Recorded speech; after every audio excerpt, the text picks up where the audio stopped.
Hemos llegado hoy al último capítulo de esta serie sobre el bien y el mal y en él lo que voy a presentar son las conclusiones de la serie.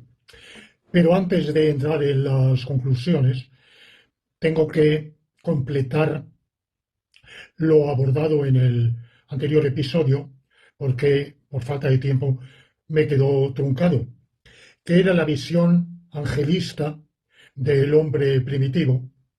Ya dije cómo esa versión fue la defendida en su día por Rousseau, de conformidad con una corriente del pensamiento de su época, que tenía ya precedentes. Por ejemplo, ya habíamos visto en el siglo XVI cómo Montaigne, lejos de tener una visión despreciativa o peyorativa de los hombres primitivos, que presuntamente serían los aborígenes americanos, pensaba que sí, desde luego, no eran criaturas perfectamente bondadosas, practicaban el canibalismo y otras crueldades, pero eran mejores que los conquistadores. Los conquistadores españoles, claro, y eso visto desde el norte de los Pirineos. Ya se hubiera tenido que comparar con los franceses, que también lanzaron sus expediciones de exploración y conquista, pero fracasaron. Y los únicos que tuvieron éxito en aquel siglo fueron los españoles y un cachico de los portugueses. Vamos, españoles y portugueses somos primos hermanos. Bueno, pues veíamos Rousseau con su visión del hombre primitivo, que no se sabía bien cuál era, el de un tiempo imaginario en el pasado. Mm, Coincide con la novela Paul et Virginie, está escrita en realidad, puede que más bien la novela esté inspirada en el pensamiento de Rousseau, más que al revés, porque está escrita un poco de, después del contrato el discurso sobre el origen de la desigualdad entre los hombres, que es una obra de 1750 y tanto, 54, 55 por ahí, y el contrato social, escrita en el decenio siguiente. Pero ya hemos visto los titubeos, las ambivalencias de Diderot, y eso nos indica que en realidad es un periodo en el cual el primitivismo, por llamarlo así, la añoranza del hombre primitivo, está impregnando no toda la ilustración, no el pensamiento central de la enciclopedia, a pesar de que el verdadero alma, creador, impulsor y trabajador de la enciclopedia fue Diderot. A veces se dice la enciclopedia de Diderot y d'Alembert. No, habían escrito ambos el discurso preliminar de la enciclopedia. Pero como fue una obra muy peligrosa, sujeta constantemente al peligro de la represión regia, de la represión monárquica, que de hecho paralizó la obra de la enciclopedia, la tuvo prohibida durante muchos años, pero fue el trabajo arduo, tenaz, entregado, abnegado de Diderot lo que la sacó adelante. D'Alembert, viendo los peligros, se largó y se dio de baja de la obra. Y fue el empecinamiento, la laboriosidad de Diderot. Pero con todo, el pensamiento enciclopédico principal, representado sobre todo por Voltaire, aunque personalmente Voltaire aportó a la enciclopedia muchísimo menos que Diderot. Bueno, todo esto son paradojas, como la vida humana es paradójica. Y Voltaire no, Voltaire estaba a favor de la civilización, del progreso de la civilización urbana, de del refinamiento, del lujo incluso. Tiene una poesía que dice: amo el lujo e incluso la molicie. No tenía ninguna simpatía por el hombre primitivo, a diferencia de Diderot, que era, como digo, ambivalente. Y en cambio, Rousseau era un enemigo inconsecuente del progreso y anhelaba la sencillez, la simplicidad, la ingenuidad, la falta de refinamiento y sofisticación del hombre civilizado y abogaba la sociedad, vamos, la pre-sociedad primitiva antes del contrato social, aunque pensaba que era imposible, era quimérico pensar en regresar. Pero ya el siglo XVIII, al cual me estoy refiriendo, ya había empezado con aquella novela Robinson Crusoe, de Daniel Defoe, que ya fue una primera chispa de la añoranza del hombre primitivo. En ese caso no era primitivo exactamente, porque Robinson Crusoe sería un náufrago procedente de la sociedad civilizada, pero que, por haber naufragado y haberse quedado solo en la isla, tenía que reinventar la vida humana partiendo desde cero, desde la soledad, por tanto, al margen de la sociedad, del pacto social. Bueno, con todo esa añoranza del hombre primitivo y esa exaltación de su superioridad moral, la idea de que la civilización, desde el punto de vista moral, no hace ascender al hombre, sino descender, lo convierte en inmoral o amoral como mínimo, egoísta, explotador, que la sociedad, el pacto social, genera guerras, conflictos, enemistades, porque engendra la avidez, el ansia, la concupiscencia. Y por tanto, antes era mejor lo que dijo nuestra poeta, porque a nuestro parecer cualquiera tiempo pasado fue mejor. Bueno, pues el caso del primitivismo no era cualquiera tiempo pasado, sino el imaginariamente, muy pasado, el hombre primitivo.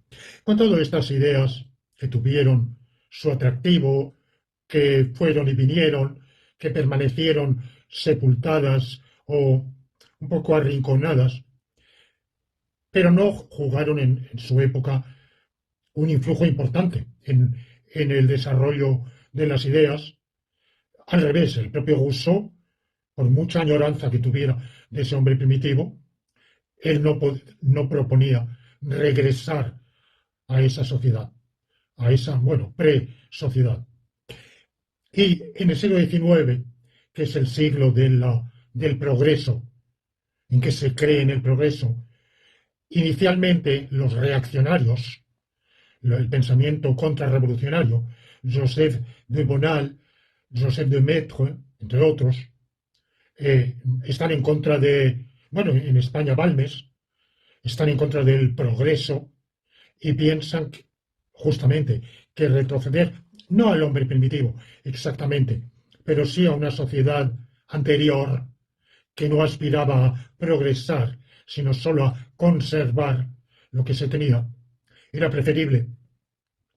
Y como representante de esa corriente, su santidad el Papa Gregorio XVI, que era todavía el soberano de un estado importante del centro de Italia, que abarcaba todo el Lacio, una parte importante de la Romaña, las Marcas, en la costa adriático, en fin, era un estado, no era una gran potencia políticamente, pero era un estado territorialmente pues, de unos 50, 100.000 kilómetros cuadrados, con una población importante, ciudades importantísimas como la propia Roma, Bolonia, Ferrara.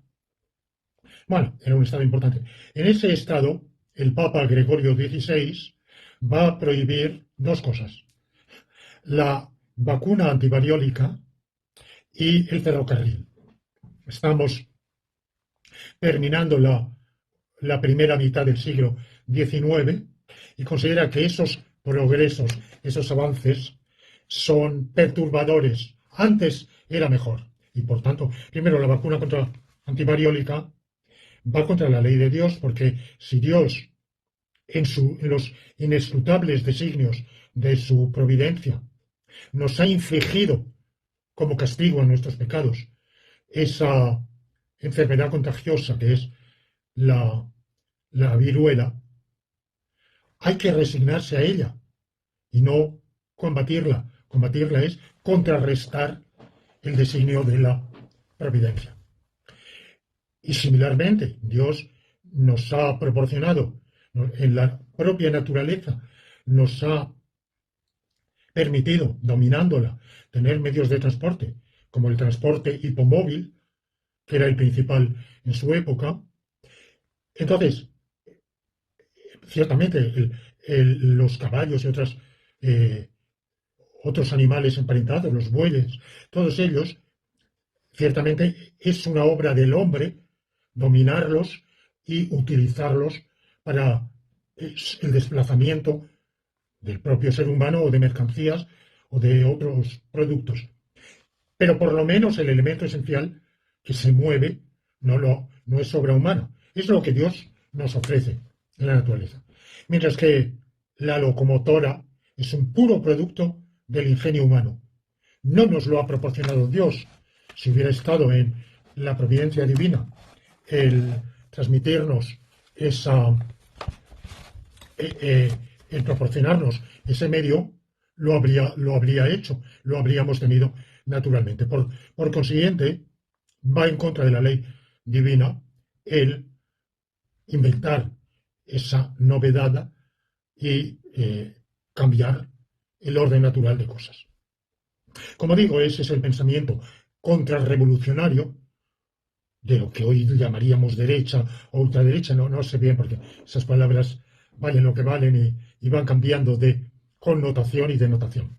Sin embargo, ese pensamiento es minoritario ya entonces, pero después de la Revolución de 1848, todo eso queda totalmente arrinconado y en realidad los propios representantes de esa corriente, que siguen existiendo, se adaptan a los nuevos tiempos y abandonan ese tipo de opinión extrema para abrazar también el progreso, pero un progreso moderado, acompasado, lo que hoy se llamaría progreso sustentable o sostenible, que ahora es patrimonio de lo que hoy se considera izquierda.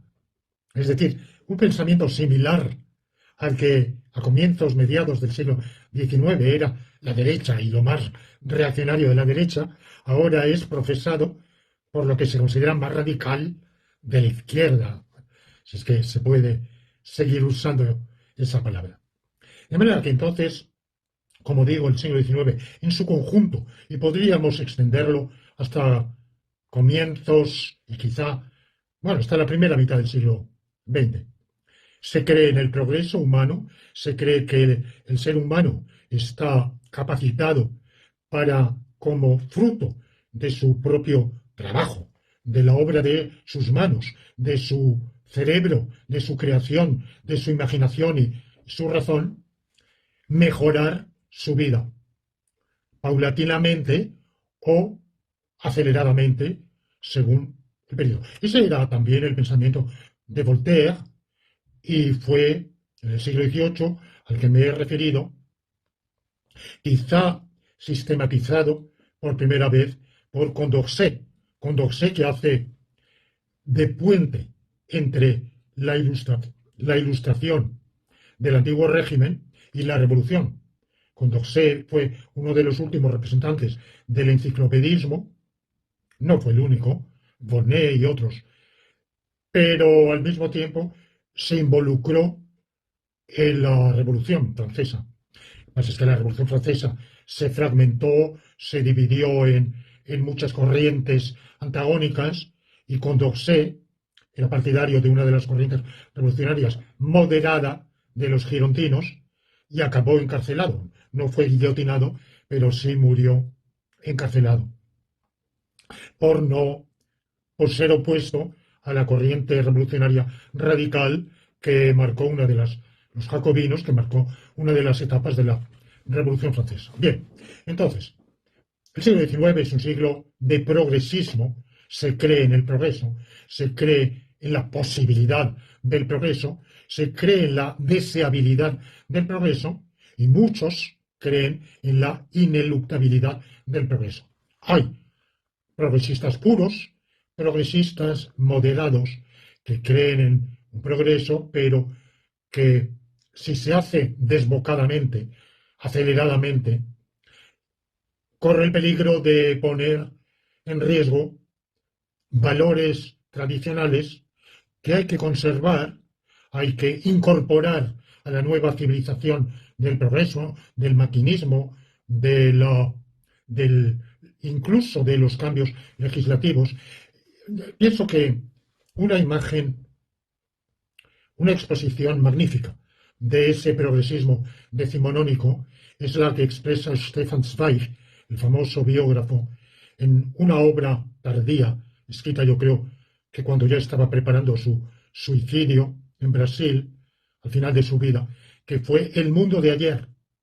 En El mundo de ayer expresa con una mezcla de añoranza y de crítica, porque hay de todo. El progresismo que prevalecía en su juventud, compartido, como digo, por progresistas estrictos y conservadores. Los conservadores no eran 100% conservadores, eran conservadores con algún grado de progresismo, pero partidarios también del avance económico, industrial, técnico, médico y legislativo. Porque ya hablamos, cuando ya describe ese periodo que termina para Stefan Zweig con la Primera Guerra Mundial, es el periodo de legislación laboral, legislación social, derechos sociales, todavía coexistente con una pavorosa miseria obrera, o, bueno, si no miseria, pobreza, pero se espera que hay una gran esperanza compartida de que, conjuntados el avance científico-técnico con los cambios legislativos, la legislación social, se ha introducido en Austria, la patria de Stefan Zweig.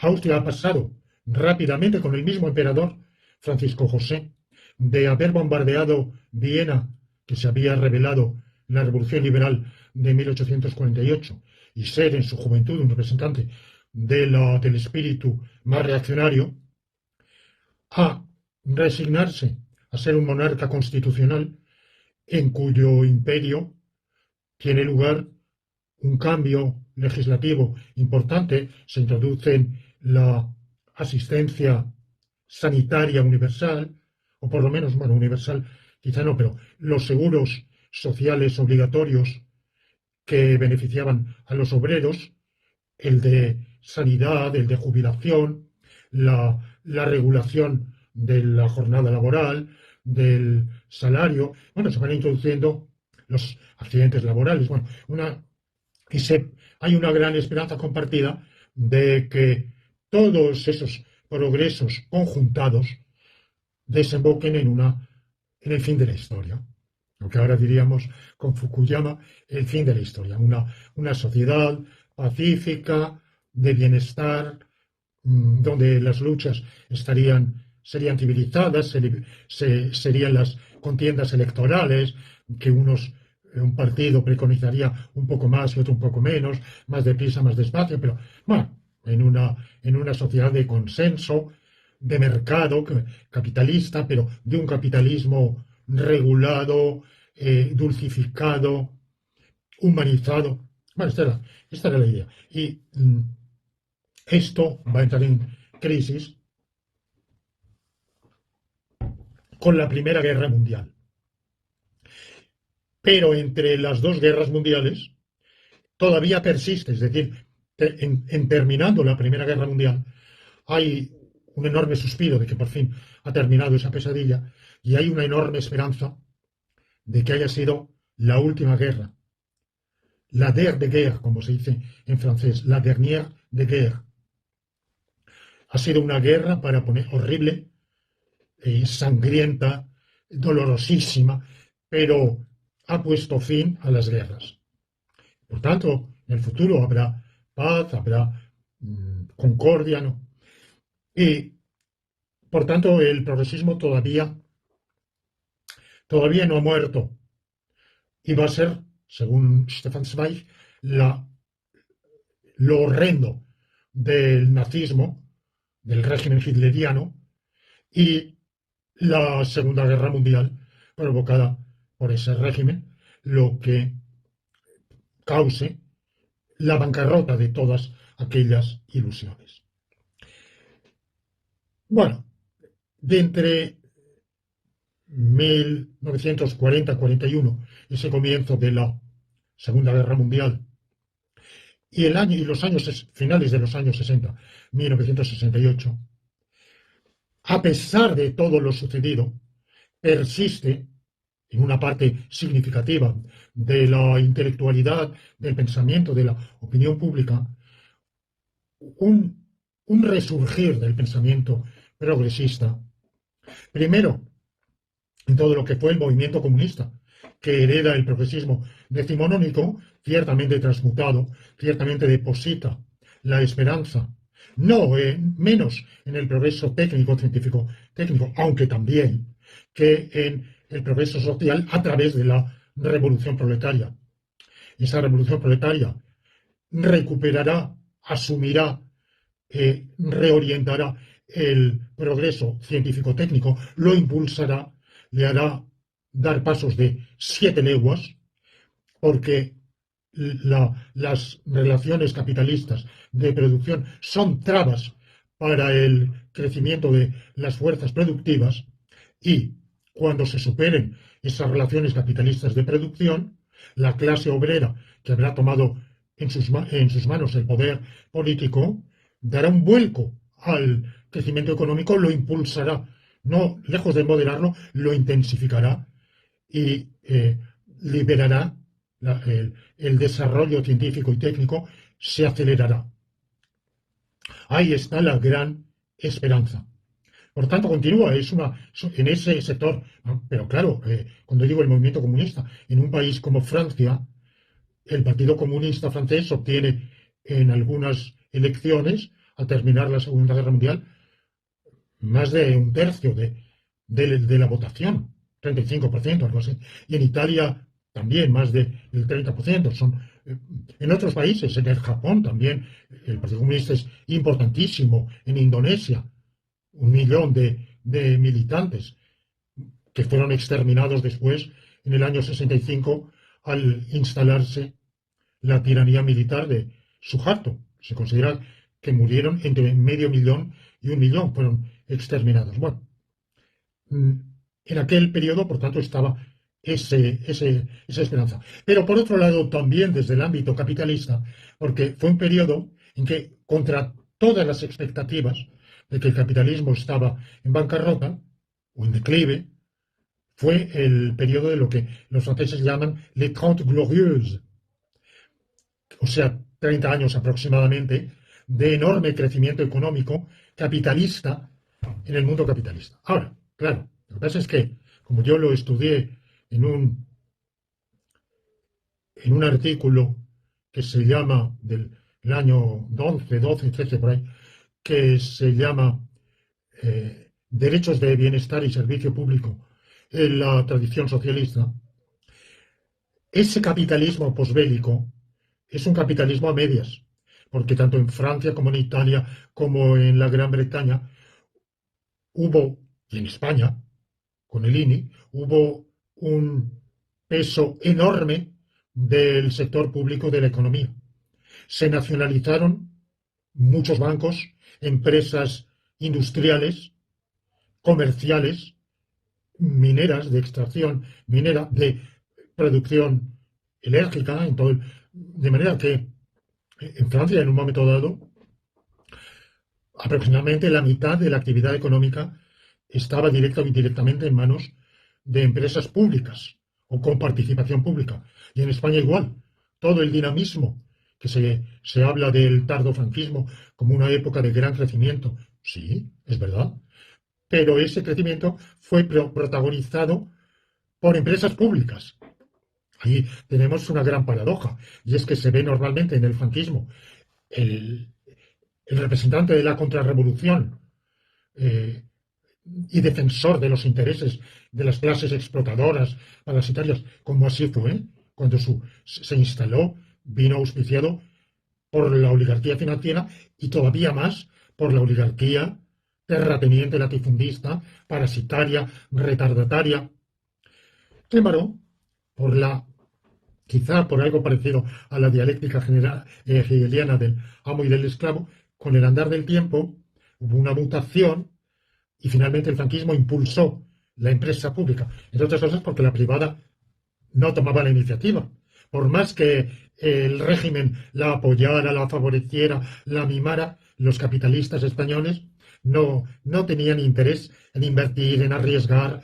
Y finalmente tuvo que hacerlo el sector público a través del INI, que era una copia de una entidad italiana, Instituto per la Ricostruzione Industriale, que también el fascismo italiano en su último periodo y contrariamente a su vocación había tenido que asumir, precisamente ante el descalabro al que conducía la economía pilotada exclusivamente por los capitalistas privados, que habían sido los niños mimados de Mussolini en su primer periodo. Bueno, todo eso es muy complicado y, como digo, muy paradójico. Lo que estoy diciendo con esto es que el periodo áureo del capitalismo, 1945-75 aproximadamente, resulta que es de el periodo en que el capitalismo ha sido menos capitalista. Pero cuando llegamos a ese periodo, bueno, pongo esa fecha límite del 75, que es la famosa crisis, pero en realidad la crisis venía gestándose y atisbándose desde años atrás. Y yo voy a poner otro año como parteaguas, que es el de 1968. En 1968 se produce el gran movimiento de protesta juvenil que va de Polonia en el bloque oriental a Estados Unidos y que afecta de manera particularmente relevante a Francia, Italia y México. Quizá fueron los tres países donde la contestación, como se llamó, adquirió una tonalidad más fuerte. En México, todos sabemos, la tragedia de Tlatelolco vino un poco después, vino en los últimos meses del año, había sido precedida por la gran movilización francesa de mayo y junio, la italiana, pero vamos, el movimiento tuvo lugar en muchos países del bloque capitalista y en alguno del bloque no capitalista, por ejemplo, en Polonia y está en Checoslovaquia, aunque lo de Checoslovaquia en realidad es difícilmente asimilable porque tuvo características muy diferentes, pero bueno, fue todo ese periodo. Y esa movilización que, por lo menos en los países capitalistas, estaba marcada por el anticapitalismo, sin embargo, no fueron luchas anticapitalistas como las que había habido anteriormente, que eran en nombre del progreso, del avance, del cambio hacia el futuro, sino que el año 68, paradójicamente, es un año de movilización, vamos a llamarla izquierdista, porque así se entendió. Izquierdista, pero con una voluntad de oposición al progreso. Es el primer aldabonazo en el cual, al condenar el progreso, al condenar el capitalismo, se condena más el cambio que ha producido y que ha resultado en un quebrantamiento de lo bueno que había antes, digamos, por ejemplo, es el comienzo del ecologismo. Todos los comienzos son relativos. Ya hablé de esas declaraciones de Lévi-Strauss del año 1958 y a lo largo de los años 60 van surgiendo pequeñas minorías ecologistas que consideran que antes era mejor, que ahora se ha ido demasiado, se ha perdido la tranquilidad, el campo era más agradable, la vida rural menos bulliciosa, más tranquila, con velocidades más pausadas. La mole industrial urbana ha trastornado la vida, los ríos están contaminados, el aire está contaminado, volver a algún pasado sería mejor. Bueno, y en cierto modo la muchachada 68esca, confusamente, porque todo el 68 fue un mar, un torbellino de confusión, de incongruencia, donde se daban cita en los mismos encuentros, en las mismas movilizaciones, tendencias absolutamente opuestas e incompatibles entre sí, pero bueno, entre otras, y muy acentuadamente, y sobre todo después de la movilización, en el reflujo o en la resaca de aquella especie de borrachera que fue mayo del 68, vino un acentuarse ese repudio de la civilización moderna. Es cuando salió aquella película Los caminos de Katmandú, bueno, muy de actualidad porque hace unos días han tenido lugar ese derrocamiento del gobierno de Nepal por la movilización juvenil en Katmandú, de signo, de signo reaccionario esta vez. Bueno, todo, todo se transmuta, ¿verdad? Los modos de movilización que en un momento dado, una coyuntura histórico-política, tienen un signo, se invierten en otro momento. Bueno, pues aquella película de Los caminos de Katmandú mostraba los jóvenes que, desengañados del progreso de la vida moderna, bueno, en Francia hubo muchos que fueron al campo porque quisieron adaptarse a la vida rural, campestre, sencilla, sin tantas innovaciones técnicas, más similar a la que habían tenido sus padres, abuelos, o la que imaginaban ellos, que habían tenido sus padres, abuelos, bisabuelos o tatarabuelos. Otros emprendieron esa vía de Katmandú, volver a una sociedad, emigrar. También después, en vez de Nepal, se puso de moda Bután, una sociedad sin bullicio industrial, más tranquila, más antigua. Bueno, en ese contexto cultural es cuando surge el angelismo. El angelismo, que es la visión angélica del hombre primitivo, y empieza a considerarse que todo el progreso industrial que nuestros padres, abuelos habían exaltado, deseado, propiciado, promovido en la medida de las posibilidades de cada uno, había sido un mal. Era mejor antes. Había habido un derrapaje, por decirlo así. Había patinado el avance de la sociedad humana, en vez de seguir una vía paulatina que conservara la presunta armonía pasada, se había apartado de ella y eso había generado la desmesura mastodóntica de la sociedad industrial, la sociedad de consumo.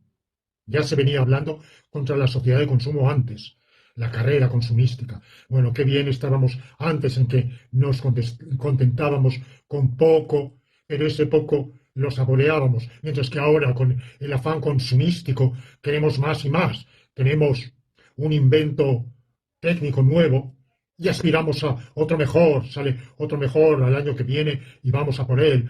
Tenemos una carrera desenfrenada. Bueno, pues antes era mejor, pero ¿cuándo empezó a ser peor? Bueno, pues no, luego viene el ecologismo radical, el anticambio climático, se empieza a hablar de las emisiones de anhídrido carbónico. Bueno, pues era mejor ¿antes de qué? Antes del petróleo, desde luego, antes del carbón, por tanto, antes de la sociedad industrial.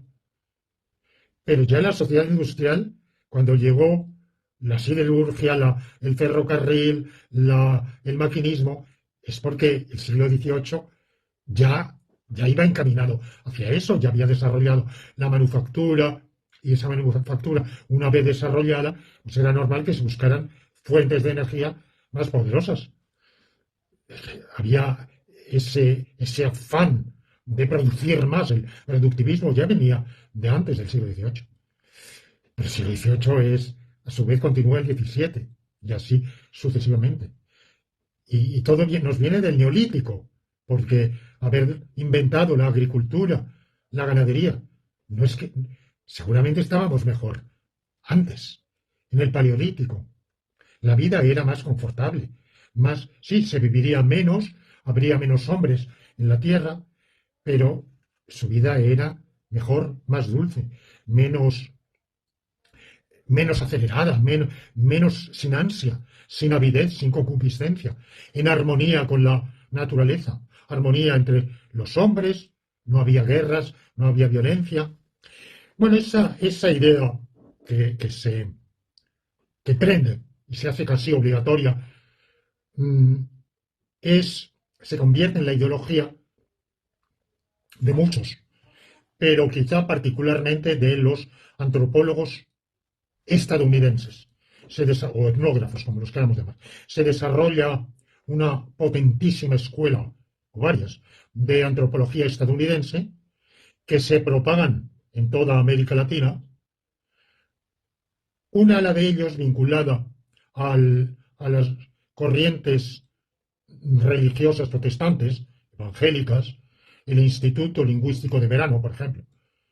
Que vamos, yo lo conocí directamente porque en Quito, de otros estudios, inicié y no terminé el de lingüística, la licenciatura en lingüística, y tuve un excelente profesor de varias asignaturas que era un misionero, era un lingüista muy competente, que enseñaba muy bien, muy serio, muy riguroso, pero era también un misionero evangélico del Instituto Lingüístico de Verano. Y que trabajaba en ese instituto en conexión íntima con los equipos antropológicos que trabajaban entre las poblaciones indígenas del país para hacer dos cosas: propagar la religión evangélica, cristiano-protestante, y por otro lado reivindicar, hacerse los portavoces de los valores ancestrales. Luego el ancestralismo se incorporó a la actual Constitución ecuatoriana, actual, pero que posiblemente va a dejar de tener vigencia si va adelante el proyecto del presidente Noboa, que quiere impulsar un reemplazo de esa Constitución por otra. Bueno, no me toca a mí aquí pronunciarme sobre ese tipo de temática. Pero en fin, hablo de ella porque yo estoy muy vinculado al Ecuador y concretamente a esos episodios.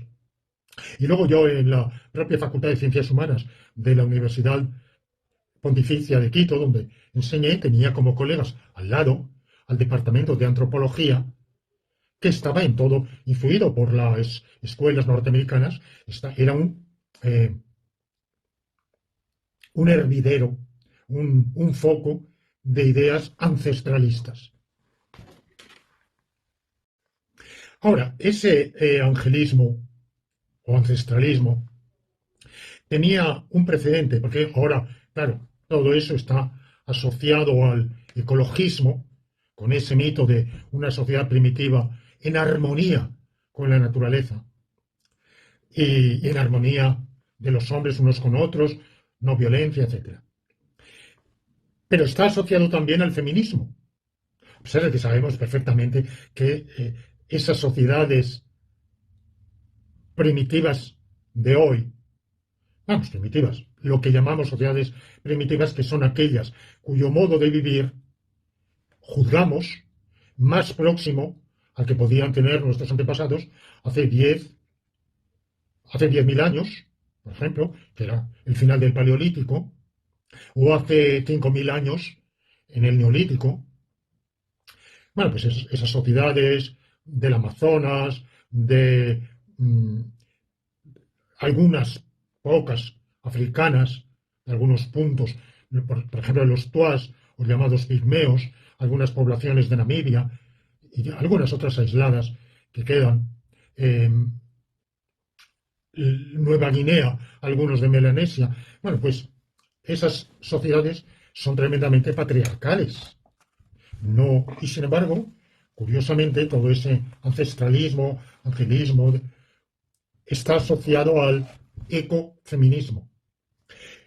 Entonces no es de extrañar que dos autoras que no he mencionado hasta ahora, anteriores a todo este movimiento, digamos, o más que movimiento, toda esta corriente difusa del angelismo posterior a 1968, aunque se estuviera gestando ya antes, pero muchísimo antes, una precursora había sido Jane Ellen Harrison, de la Universidad de Cambridge, nacida en 1850 y muerta en 1928, un periodo que se dice que la mujer estaba oprimida, sojuzgada, sometida, y es verdad que había una desigualdad de derechos, pero lejos de estar tan sujeta al ostracismo, a la postración, a la reclusión, bueno, pues digamos que es verdad que la mayoría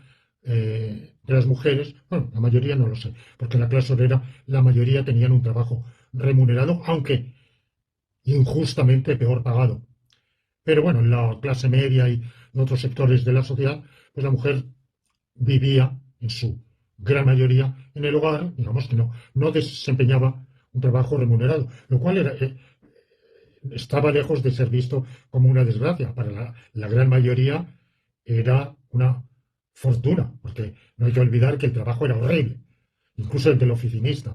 Era desagradable, pesado, larguísimo, no digamos el del dependiente de comercio o ya el de la propia clase obrera. Pero con todo había resquicios, por los cuales un número de mujeres llegaron, como es el caso de la señora Harrison, a enseñar en la Universidad de Cambridge, nada menos. Había dos universidades en Inglaterra, Cambridge y Oxford. Por esa época victoriana se crea la Universidad de Londres, eh, London College, bueno, que al principio era un colegio universitario y luego, y luego ya se crean más. Y la Jane Ellen Harrison, que era una mujer de enorme erudición, de gran talento, fue la reivindicadora de la diosa. Bueno, en realidad esto había empezado por figuras masculinas en el romanticismo. Claro, todo este angelismo es una especie de neo-romanticismo. Y entre los románticos había esa añoranza del pasado que estaba vinculada a lo que he llamado el pensamiento contrarrevolucionario. Scheler, los hermanos eh, eh, Schlegel en Alemania, otra serie de pensadores, Carlyle en Inglaterra, y habían evocado algunos el mito de la diosa, la gran diosa madre cuyo culto habría precedido al culto androcéntrico posterior y había representado un poco la edad de oro, la imaginaria edad de oro. Bueno, pero esto no, fuera de algún círculo literario, no fue a más. Lo retomó la señora Harrison, lo desarrolló, lo elaboró, pero no tuvo, vamos, en el ambiente, como he dicho, progresista en su época, pues era una curiosidad, una particularidad, una rareza de esta señora, y pudo tener tal o cual discípulo, pero no hizo ninguna escuela. Ahora, su pensamiento va a ser retomado por alguien que no podemos llamar discípula suya, pero que sí hereda su pensamiento, que es la lituana Marija Gimbutas, 1921-1994, que vivió más de 70 años, lo cual entonces ya era una longevidad, no digo excepcional, pero importante. De manera que, claro, todo el último periodo de su vida, casi 30 años, coincide con este angelismo. Pero ya ha nacido 7 años antes de la muerte de la que podemos considerar su maestra, la señora Harrison. Gimbutas desarrolla, que era también una persona de enorme erudición, de enorme capacidad intelectual, muy influyente a diferencia de su predecesora, y estudia la sociedad pre-indoeuropea de Europa, la sociedad protoeuropea. Bueno, toda esta construcción no es científica, es decir, esta señora era inteligentísima, enormemente capaz, erudita, de un saber amplísimo, pero, pero no era científica y por tanto sus construcciones eran más una obra de imaginación que de conocimiento. Ella imagina una sociedad protoeuropea antes de la llegada de los arios. Claro, hay que ver también el contexto. Desarrolla todo este pensamiento en oposición a la ideología hitleriana de exaltación aria o indoeuropea. Mientras que ella exalta una sociedad protoeuropea prearia. Al llegar los arios, los indoeuropeos lo habrían echado todo a perder. Antes se vivía en una sociedad matriarcal que adoraba a la gran diosa, madre, y que era una sociedad armónica, sin guerras o por lo menos con violencia mucho menor. Y al llegar los arios, digamos, en el año 3000, antes de la era común, o sea, hará aproximadamente 5000 años, aunque bueno, la fecha de llegada de los arios a Europa no creo que existan documentos que la acrediten y los restos arqueológicos tampoco permiten, que yo sepa, fechar esa llegada. Tuvo lugar hace 3000 años, 4000 o 5000. Bueno, cuando quiera que fuera. Esa invasión aria lo echó todo a perder. En vez de la gran diosa madre primitiva, vinieron los dioses masculinos, imponiendo sus valores viriles, guerreros. La sociedad, por tanto, entró en una fase de enfrentamientos, guerras y de patriarcado. Se pasa del matriarcado al patriarcado. Bueno, todo eso, más a pesar, bueno, se superaron las fantasías de la señora Gimbutas, pero el espíritu de su elaboración ideológica del pasado va a impregnar toda la antropología, incluso la paleoantropología científica posterior, durante los años 70, 80, 90 y sigue hoy, en buena medida. Estamos a mediados del tercer decenio del siglo XXI y todavía muchísimos, quizá la mayoría, contra cualquier evidencia, siguen albergando concepciones, ideologías más o menos de ese tenor. Sin embargo, en el año 1996, un antropólogo norteamericano que había sido partidario de todas esas ideas, Lawrence Keeley, nacido en 1948 y muerto en 2017, publica la obra War Before Civilization, la guerra antes de la civilización, y demuestra que las sociedades del Neolítico y del Paleolítico, de las cuales tenemos conocimiento, eran todas guerreras y practicaban la guerra del modo más cruel, e incluso la violencia extrabélica lo invadía. Y en las sociedades primitivas actuales sucede lo mismo. Habrá alguna más pacífica y otra más virulenta, pero de manera general son sociedades guerreras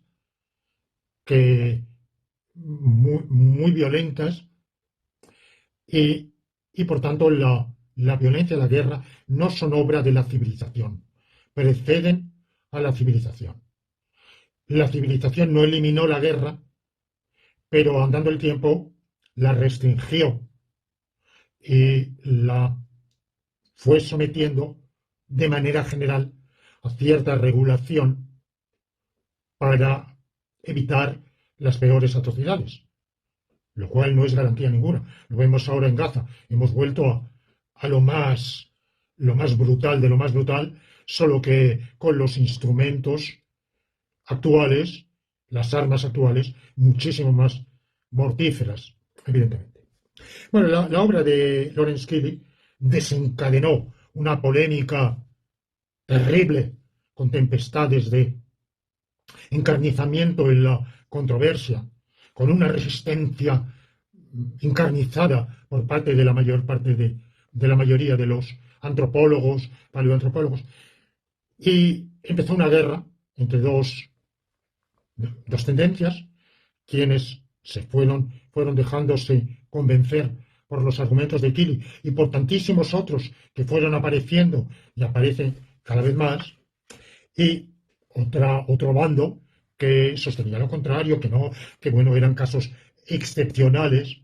Incluso se hizo una estadística que leí hace poco, vamos, que todavía esa idea se sigue sosteniendo, y es que el 60% de las sociedades paleolíticas, de las cuales tenemos restos arqueológicos que nos permitan saber algo, no eran belicosas. Y aunque no hubiera violencia en ellas, era una violencia intratribal, no intertribal. No había guerra. Bueno, lo que pasa es que, claro, esa estadística vale lo que vale, porque en el Paleolítico, eh, cuando empieza el Paleolítico, habría en todo el mundo, en todo el planeta, unos pocos miles de individuos de nuestra especie. ¿Cuántos miles? ¿3, 10, 20? Posiblemente menos de 10.000. Pero vamos, en todo caso, unos miles. Y lo que nos han dejado es muy poco, y por tanto, hacer estadística es decir, de esos miles, que si fueran 10.000, 20.000, los que fueran, hay 10, 15, 20, 50 que nos han dejado algún resto, sobre todo restos óseos, que son los únicos que nos permiten deducir cómo fue su muerte. Y hace poco, el otro día, se comunicó al público que en la cima de los huesos, en Atapuerca, ha habido se ha descubierto, saben ustedes que es un lugar arqueológico para la prehistoria de reciente hallazgo, vamos, hace ya unos cuantos años, pero vamos, es bastante reciente en la historia de la paleoantropología, se ha descubierto otro subsitio dentro de él que refleja las enormes matanzas que tuvieron lugar en una de las etapas tardías, porque en ese lugar hay hay restos antropológicos de hace decenas de miles de años y otras mucho más recientes. Bueno, de manera que, de modo general, los hallazgos, a pesar de esa estadística un tanto fantástica o quizá que es un clavo ardiendo al cual se aferran quienes no quieren apartarse de la ideología angelista, pero cada vez más los descubrimientos paleoantropológicos han desmentido el angelismo. Y en este contexto tenemos que ubicar la obra las obras separadas que siguen doctrinas muy diferentes, independientes entre sí, de Steven Pinker en The Better Angels of Our Nature, una obra del 2011, que reconoce que las sociedades primitivas eran sociedades durísimas, belicosas, violentísimas, donde el ser humano estaba permanentemente en riesgo de caer víctima de la tribu de al lado, que lo podía matar en en el enfrentamiento armado o lo podía capturar y matar después mediante la tortura mm, para acabar en la cazuela. Y por otra vía diferente, la obra de Peter Turchin, el fundador de la criodinámica, dos obras, en realidad, una primera del 2007, War and Peace and War, The Rise and Fall of Empires, donde lo que pasa es que Turchin es un historiólogo norteamericano de origen ruso, de hecho habla el inglés con acento ruso, o sea que lleva desde su adolescencia viviendo en Estados Unidos, pero no se ha quitado ese acento ruso. Es un científico del máximo nivel, aunque a mí su última obra me convence menos, lo que está desarrollando ahora. Pero en esta obra de Guerra y Paz y Guerra, lo que defiende, que no es lo mismo en absoluto, de Pinker, es que la guerra no solo ha sido un hecho que se ha dado, que hay que reconocer, de- que viene desde los orígenes, y como lo había dicho Kelly, desde antes de la civilización, sino que ha sido también el acicate para el progreso. En realidad es una idea que un poco estaba en Hegel. En Hegel, cuando Kant elabora su teoría de la paz perpetua, bueno, Hegel se ríe de eso y dice, mientras haya estados, la, la humanidad no está unida en una única sociedad, sino dividida en estados, en sociedades diferentes, entre las cuales nada puede asegurar la guerra, la paz, ni evitar la guerra. Es quimérico. Es más, la guerra, que es lamentable, deplorable, por supuesto todos queremos la paz, pero hay que reconocer que es la guerra la que incentiva gran parte de los desarrollos, de los avances humanos, porque el hombre tiene que enfrentarse, el hombre de una sociedad, tiene que enfrentarse al peligro que le suponen las sociedades inversas, opuestas. Igual que la selección natural de Darwin se realiza a través de la lucha por la vida entre especies hostiles para hacer frente al peligro que sobre nosotros supone la especie rival. Bueno, pues Turchin sostiene la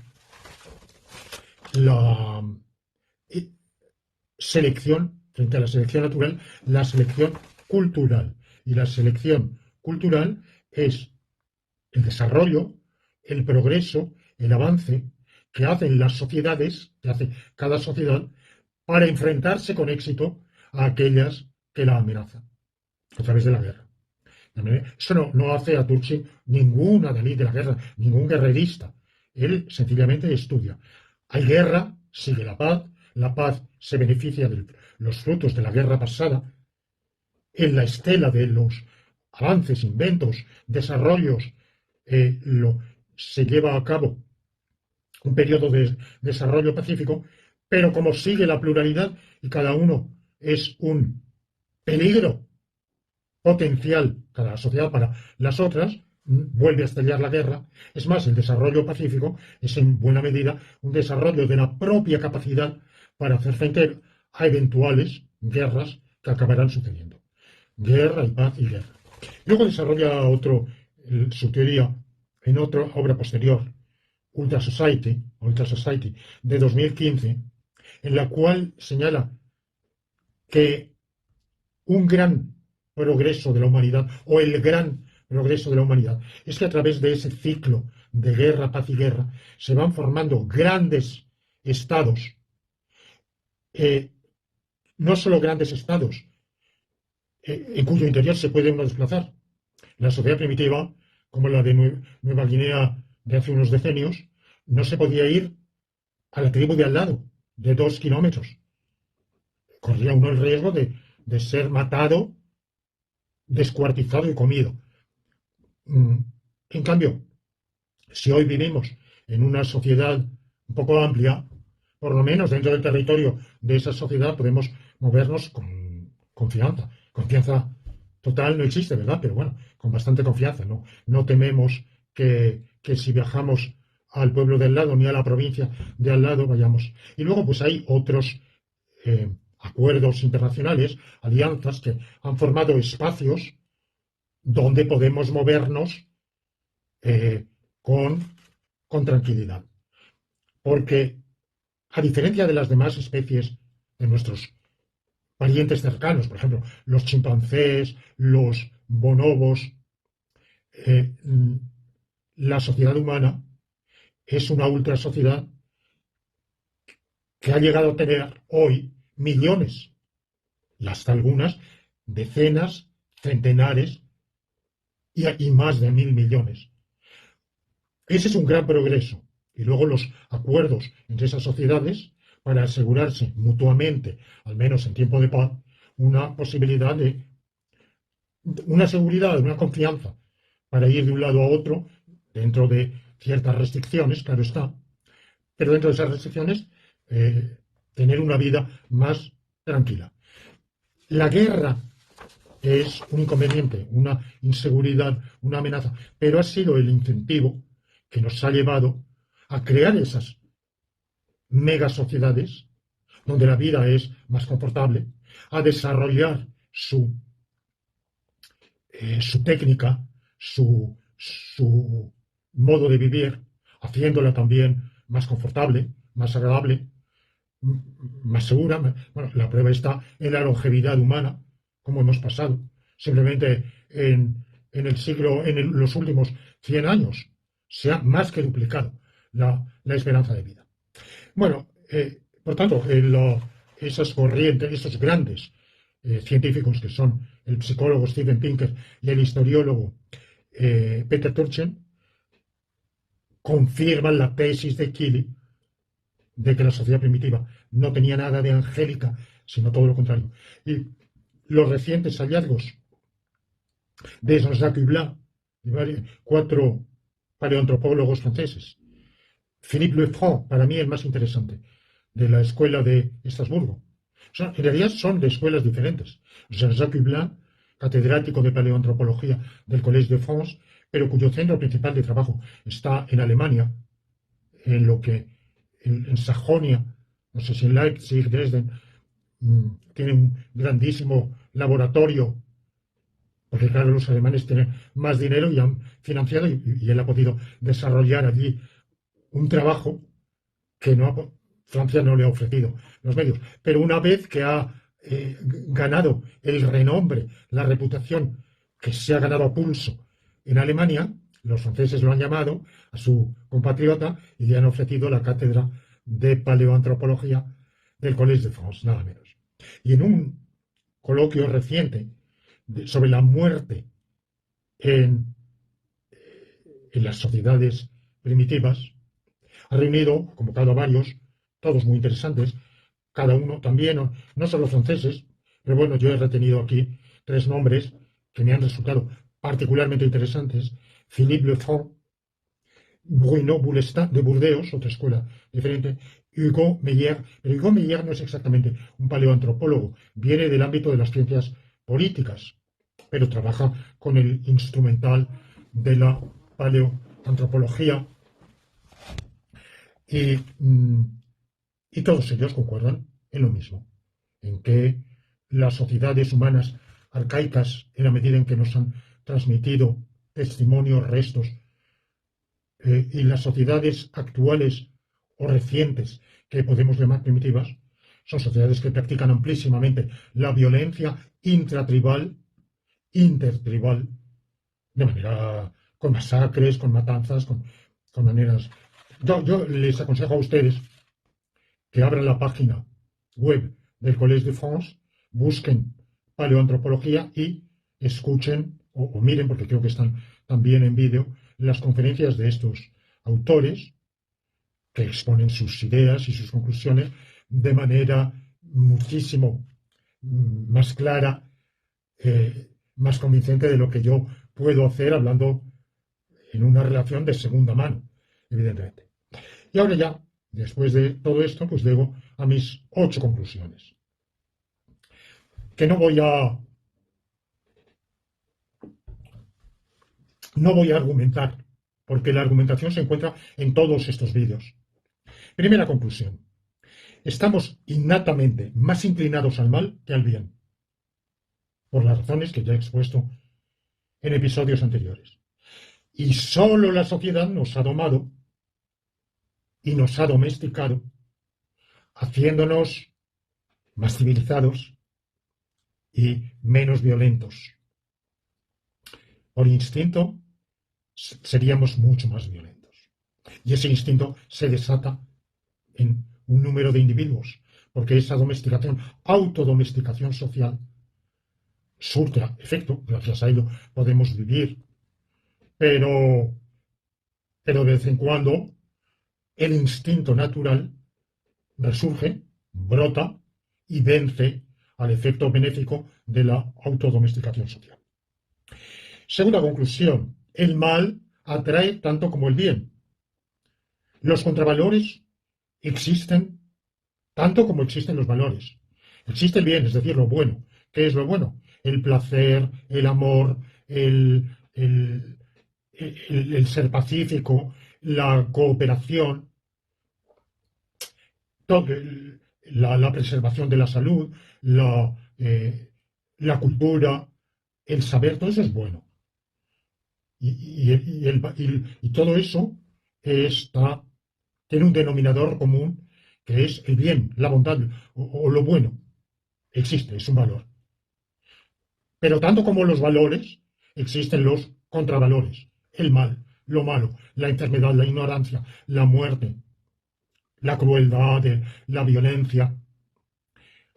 Y hay una idea tradicional, errónea, en la cual incurre mi propio maestro Leibniz, a quien yo sigo en tantísimas cosas, pero no en todo, y es que ser bueno y ser deseable son lo mismo. No. Puede nuestra mente ser atraída por lo bueno y por lo malo.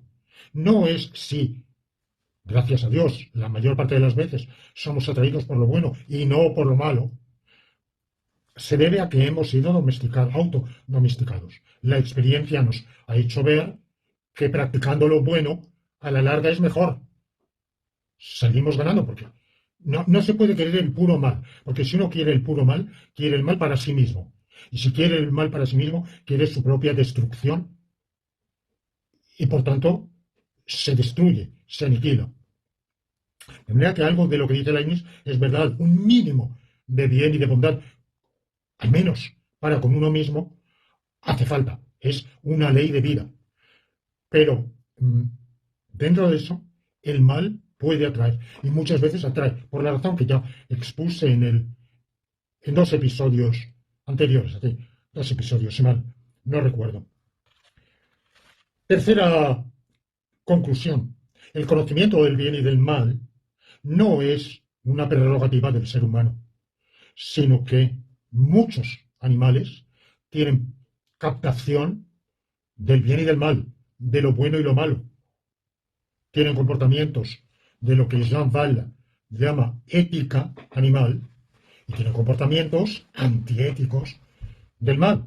Son capaces de la crueldad, del ensañamiento, de la alevosía, claro, por supuesto, de la agresión, incluso de la agresión no utilitaria. Es ampliamente practicada, pero también muchos son capaces de actuaciones benévolas, benéficas, de mostrar cariño, de solidaridad, de unión, de espíritu de unión, de compañerismo. ¿Cuáles sociedades? ¿Cómo actúan y sienten los murciélagos o los cuervos o los calamares? Pienso que la etología animal está en sus comienzos y seguramente nunca llegaremos muy lejos, porque cómo estudiar verdaderamente el comportamiento de los calamares o de las orcas o de cualesquiera otros no humanos, salvo quizá los más próximos, de una manera que refleje verdaderamente su vida, que es en lo que llamamos naturaleza, fuera del espacio controlado y organizado por el ser humano, que al mismo tiempo podamos estudiarlo, grabar en vídeo en tener registros audiovisuales de su comportamiento a lo largo de un periodo suficientemente largo para que podamos sacar conclusiones. Me temo que la mayor parte de todo eso no solo es desconocido hoy, sino que seguirá siendo desconocido siempre. Porque aquello que podemos conocer, por la dificultad misma de conocer la actuación natural y conocerla de manera empíricamente fehaciente, claro, es casi un círculo vicioso. Pero vamos, en todo caso, existe ese conocimiento del bien y del mal en otras especies. No es exclusivo del ser humano. Cuarta conclusión es también una limitación del conocimiento. Sabemos distinguir lo bueno de lo malo, pero no tenemos, de modo general, sabemos distinguir que la salud es buena y la enfermedad mala, que el saber es bueno y la ignorancia mala, que vivir la vida es buena y la muerte mala. Pero cuando vamos al detalle, no disponemos de ningún instrumento de indagación que nos permita saber en concreto qué es bueno o es malo. Por ejemplo, todos los problemas de la bioética de que ahora se habla. Alterar genéticamente el patrimonio genético humano, no sé, hay casos en que está claro que sería para mal. Si por una alteración genética hacemos que un embrión que fuera a desembocar en un individuo humano dotado de visión, lo convertimos en ciego de nacimiento, está claro que eso es malo. Ahora, si al revés fuera a nacer ciego de nacimiento, para poner otro caso, fuera a heredar la drepanocitosis, que es heredable, una enfermedad no solo congénita, sino hereditaria, que no hereditaria por una conjunción de el gameto paterno y el materno, determinada, por una incompatibilidad. Y si a un embrión que fuera a desembocar en un individuo afectado por la drepanocitosis, supongamos que una manipulación genética nos permite evitarle esa enfermedad congénita. Bueno, hay quien dice, eso es un crimen, cambiar el patrimonio genético. Claro, si yo fuera el individuo beneficiado, me hubieran practicado esa operación de ingeniería genética, lo agradecería. Si yo fuera a nacer ciego de nacimiento y por una manipulación genética nazco pudiendo ver, y como dice Violeta Parra en su bellísima canción, gracias a la vida que me ha dado tanto, me dio 2 luceros que cuando los abro perfecto distingo lo negro del blanco. Bueno, pues ese problema y 1000 problemas más, en que se crean los comités de ética para decir si eso es ético o no. Yo a esos comités de ética les pregunto, ¿qué criterio científico? Porque entiendo un comité que va, o un informante, un experto, que va a decir si va a emitir un informe forense para decir si este individuo ha muerto hace 24 horas o una semana. Lo han aprendido en la facultad, estudiando. Pero ¿dónde han aprendido la ética para saber que la clonación, que dice crimen contra la humanidad? No, yo pienso que si yo soy el clonado, seguramente estaría muy contento de vivir. Y si he vivido gracias a la clonación, seguro que no estaría maldiciendo a quienes me han dado lugar a vivir. Quizá envidio a quienes han nacido por la fecundación humana normal y no por ser clonado. Pero bueno, ya que ha sido así, pues la verdad es que sí, bueno, puede que mi vida sea tan angustiosa, tan horrible, que querría no haber nacido. Pero lo más verosímil es que tenga una vida como los demás y que ya que he nacido así, por ese proceso, pues esté contento. Por tanto, no, no tenemos ningún criterio científico para, para saber qué es en concreto lo bueno y qué es lo malo. Si quieren, qué es lo éticamente bueno. Es decir, éticamente bueno, favorable para la vida, favorable para el ser humano. Quinta conclusión, la ética no es científica. Nunca puede serlo. Sexta conclusión, es legítimo tener creencias éticas. Y todos la tenemos, claro que sí. Más allá, he puesto esos casos límites, que bueno, yo no sabría decir si la clonación es buena o mala. No. Es decir, claro, si tenemos la opción entre procrear un nuevo miembro de nuestra especie por clonación o por copulación, bueno, desde luego opto por la copulación. Ahora, si en un caso dado, por unas circunstancias, se ha optado por la clonación o por otro tipo de procreación médicamente asistida, pues yo no tengo un criterio ético, la verdad, para... Ahora, podemos tener y tenemos creencias no demostradas sobre qué es bueno o es malo, sin duda. No podríamos vivir. ¿Qué sé yo? Yo, por ejemplo, soy vegetariano. Es decir, personalmente considero inmoral comer sin necesidad el cadáver de animales que han tenido su vida, sus anhelos, sus temores, sus esperanzas, que han tenido sus sentimientos.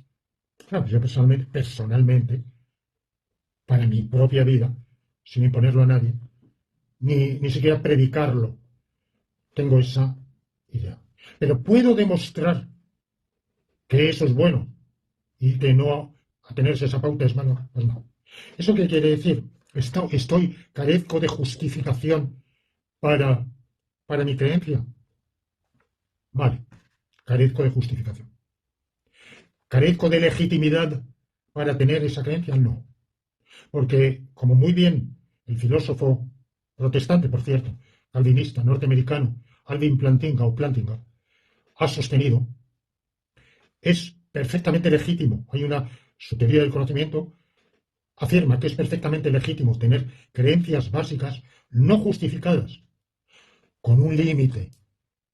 El límite es que si esas creencias se enfrentan a una evidencia contraria, las modifiquemos o abandonemos. Él concretamente habla de la creencia en Dios. Bueno, él ha desarrollado una variante del argumento ontológico que fue el mismo que me ocupó en mi lejanísima tesina de licenciatura hace tantísimos años. El argumento ontológico de San Anselmo. Bueno, él ha desarrollado una variante. Él dice, al margen de que mi argumento valga o no valga, o que haya otro o ninguno, esa creencia es una creencia básica y no hay ningún motivo para abandonarla, salvo que haya una prueba de que es falsa. Porque en la vida no podríamos andar por la vida si no tuviéramos creencias, muchísimas, de las cuales en realidad no tenemos justificación. Vamos a ver, yo viajé a Australia, donde pasé un semestre, en 1992-93, y cuando emprendí el vuelo, ¿qué prueba tenía yo de que existía Australia? Lo había aprendido en los libros de geografía, incluso todo eso, si empezamos a buscarlo, en los libros de texto ha habido muchas afirmaciones falsas que la generación posterior ha alterado, ha modificado, ha cambiado. Hace no tanto se enseñaba que el mundo empezó a existir hace 5.000 años. Bueno, esto era 150 años, Pero vamos, algunos han seguido sosteniéndolo muchísimo después. Bueno, a lo mejor, eh, digamos, he tenido la prueba de que existe Australia estando allí un tiempo, pero tantas otras creencias tenemos, sin prueba, la mayoría quizá. Pero por costumbre, por inclinarnos a ello el hábito, o inclinarnos a ello ciertos indicios, valgan lo que valgan, sean prueba o no, pues tenemos creencias básicas. Y entre otras, diría yo, las creencias éticas. Por tanto, es decir, no hay prueba ninguna de las afirmaciones éticas. La ética no es científica. Las afirmaciones, las creencias éticas no están demostradas. No digo con ello que no debamos tenerlas. Séptima conclusión. ¿Por qué hay tanto mal en este mundo? Claro, también podríamos preguntar por qué hay tanto bien. Hay mucho mal, pero hay mucho bien. Afortunadamente, tenemos tantas experiencias.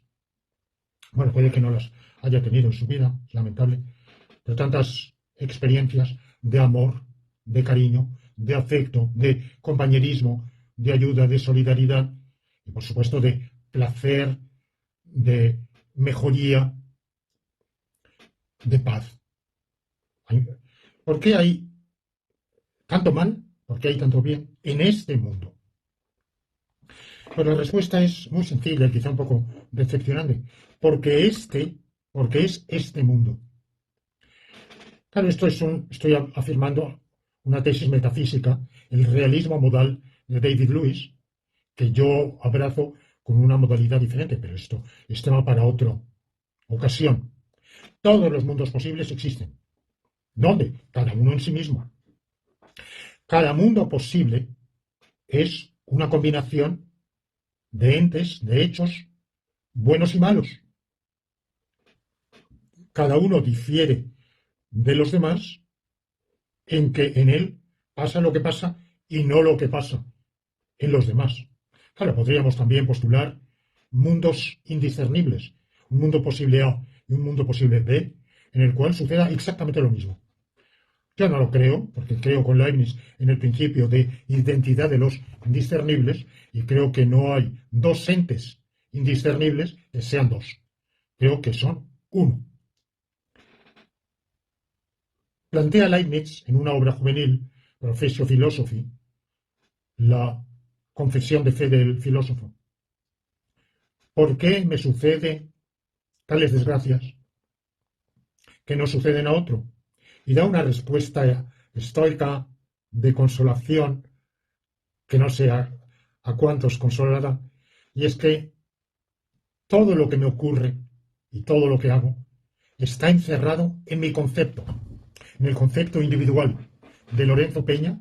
Está el hacer en el momento correspondiente todo lo que hago, incluyendo, por ejemplo, el hacer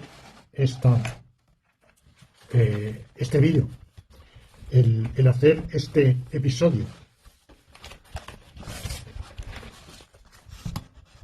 Y, por consiguiente, lamentar haber obrado así o así, o haber experimentado, tener tal experiencia, positiva o negativa, así o así, en lugar de haber tenido la vida que he tenido, en vez de otra más afortunada, más inteligente, con mejor suerte, con mejor acierto. Es querer que en vez de haber existido yo, Lorenzo Peña, hubiera existido otro individuo, otro hombre, con el mismo nombre, digamos, pero que no sería yo. Y a Leibniz le parece absurdo que uno quiera no haber existido para que en su lugar existiera otro ser, otro ente más perfecto que él. Igualito en una serie de cosas, pero mejor, sin los defectos, los padecimientos, los vicios que haya tenido. Bueno, pues eso que dice Leibniz sobre los individuos, lo digo yo sobre los mundos.